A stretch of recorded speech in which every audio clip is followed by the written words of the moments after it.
Speaker, I beg to move the second reading of a bill shortly entitled the Land House Tax Amendments. Mr. Speaker, while in opposition, we always said that we would not practice political retribution and political vindictiveness by deliberately halting, stopping, or disparaging policies that were enacted by the government that we replaced. So, Mr. Speaker, this morning, many of the amendments that I will present to this Honorable House will be based on amendments that were prepared by the former government, that were proffered by the former government, but for some reason they were unable to implement them. So this amendment, Mr. Speaker, to the Land and House Tax was not of our making, but because it was intended to help residential house owners and the people of St. Lucia, we have decided to proceed with it. Mr. Speaker, the bill for consideration by His Honorable House is the Land and House Tax Amendment Bill. The purpose of the bill is to amend the Land and House Tax Act to grant a further special tax exemption on residential property and a partial property tax waiver. The overall thrust of the amendment is to provide extended tax relief to residential property owners and to incentivize commercial property owners to grant relief to commercial tenants.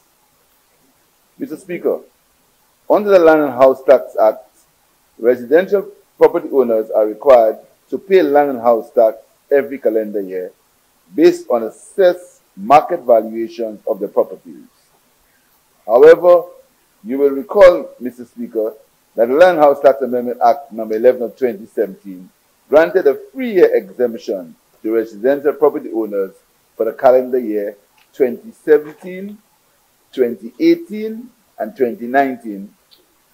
In addition to providing relief to these property owners and space for settlement of outstanding arrears for prior years, the period of the exemption was also intended to facilitate the redesign of a broad-based property tax regime for residential properties in response to the findings of a 2015 report.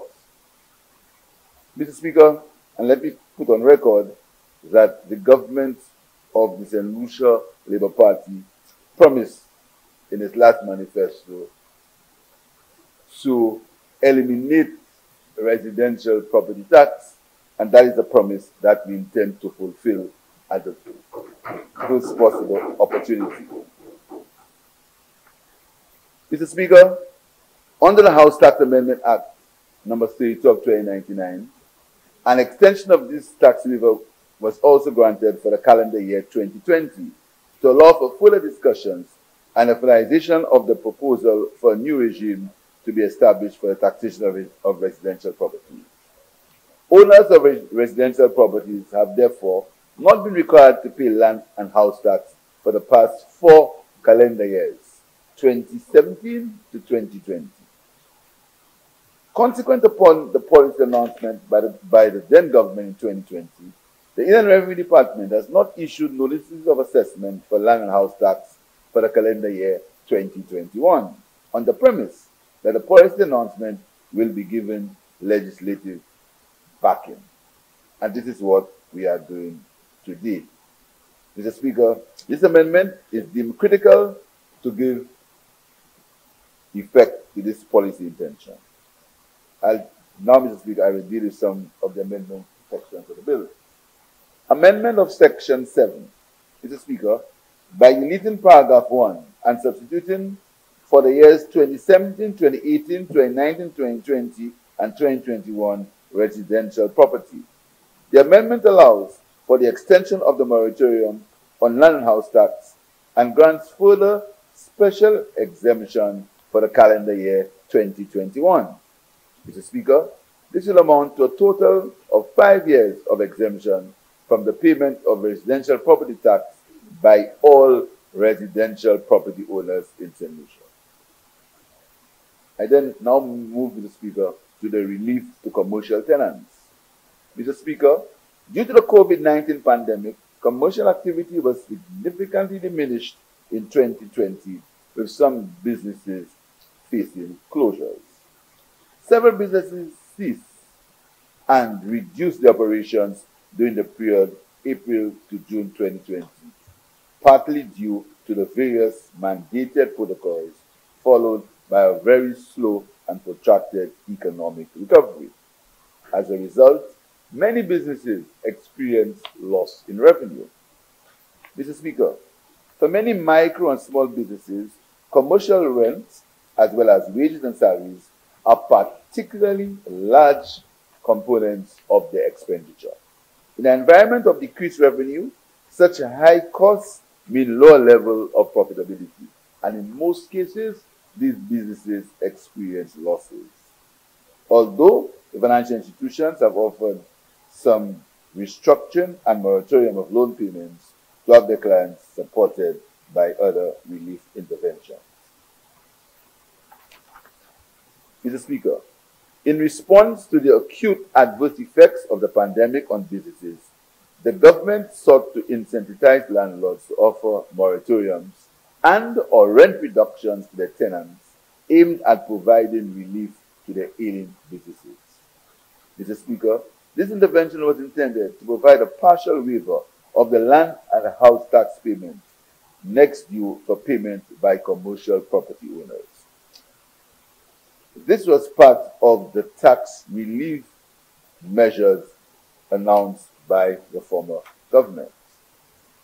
Mr. Speaker, despite the delay in the implementation of this tax relief measure, which was influenced by a number of factors, the government of the Solution Labour Party is committed to ensuring that small business owners get the benefits. This intervention was conceptualized in an effort to combat the negative impact of COVID-19 on property owners and, by extension, the tenants. We anticipate that the proposed amendments will provide some relief to businesses and households in St. Lucia as we continue to navigate the turbulent tide of the pandemic. Mr. Speaker, I want to now deal with the insertion of the new sections, Section 7A, 7B, and 7C.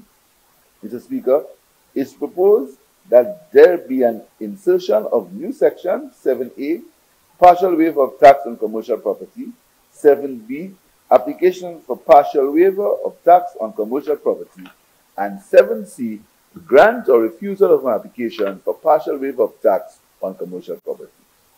Section 7A, partial waiver of tax on commercial property. Grants a waiver of 50% of tax payable on commercial property where during the period of April 20 to June 20 or July 20 to September 20.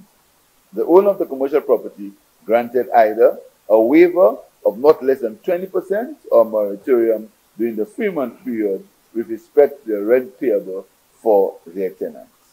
The 50% waiver applies to the tax payable for calendar year 2019 if unpaid, or 2020 if calendar year 2019 is unpaid.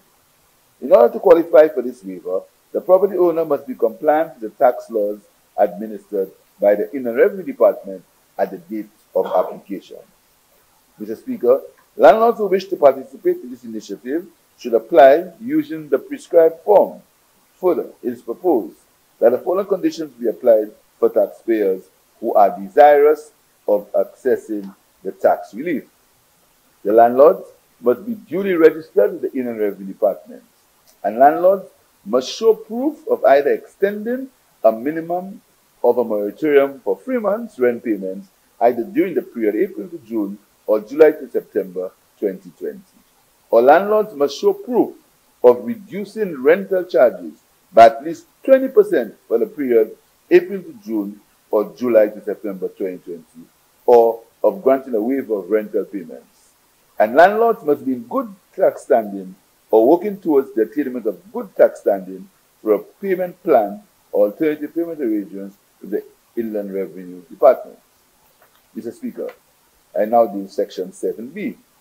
application for partial waiver of tax on commercial property requires that an application be made for the partial waiver of commercial property tax, which must be supported by documents verifying that a waiver or moratorium of rent payable was granted. Section 7C. Grant or refusal of application for partial waiver of tax on commercial property allows the Controller of Inland Revenue Department to grant or refuse to grant the partial waiver or request additional information. Insertion of a new schedule, Schedule 3. Mr. Speaker, it's further proposed that a new Schedule 3 be inserted, which contains the form for making the application for partial waiver of tax on commercial property. Mr. Speaker, as I said earlier, the proposed amendments captured in the Land and House Tax Amendments Bill seek to help cushion the negative financial impact of the COVID-19 pandemic on households, businesses, and property owners. I now trust that members of this Honorable House will support this amendment. I thank you, Mr. Speaker.